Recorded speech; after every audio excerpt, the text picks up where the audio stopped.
There's so many dimensions of the hate speech thing that you kind of have to look at. I mean, the first thing of it is that it destroys equality before the law because it creates different categories.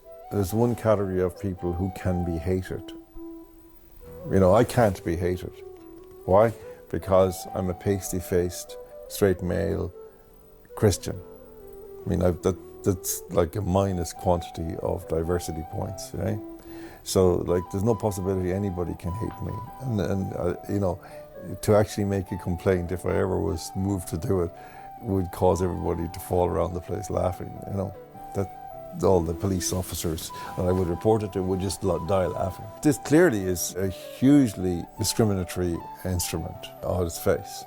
Because, you know, basically now, one section of the population will become targeted by people who are seeking to exploit these laws, to bully people, to silence people, maybe even to fraudulently obtain compensation from people or whatever down the road, because if you succeed in having somebody convicted for a hate crime against you, then you'll probably have a better chance of taking them into civil courts for quite a bit of money.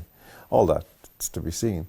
The whole thing is so subjective that it's the antithesis of law. It couldn't be implemented by a judiciary that was not corrupt, because the judges immediately say, this is unworkable, take it away. This is not law, please.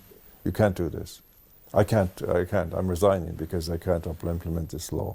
Their underlying purpose, of course, is to simply create such a woolly scare that people will censor themselves more, in fact, than if the lines in the legislation were precise and understandable and comprehensible. It's a gagging instrument, it's a muting instrument, really, to create the lockjaw that they want. It's unprecedented.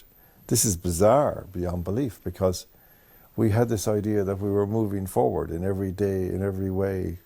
Things are getting better and better, but it's the fact that they're happening at all. That's the surreal part, that we're having these conversations in Ireland. When we were teenagers, if somebody had said it, we'd say, no, where is that? North Korea? Like, what are you talking about? Like, I mean, nobody in the mainstream seems to think that this is horrific, that something needs to be done to stop it before it goes too far, because the escalator, we know where it ends. It ends in Russia in 1935. It ends in Germany in 1943, 44. That's where the escalator leads. Is that what we want?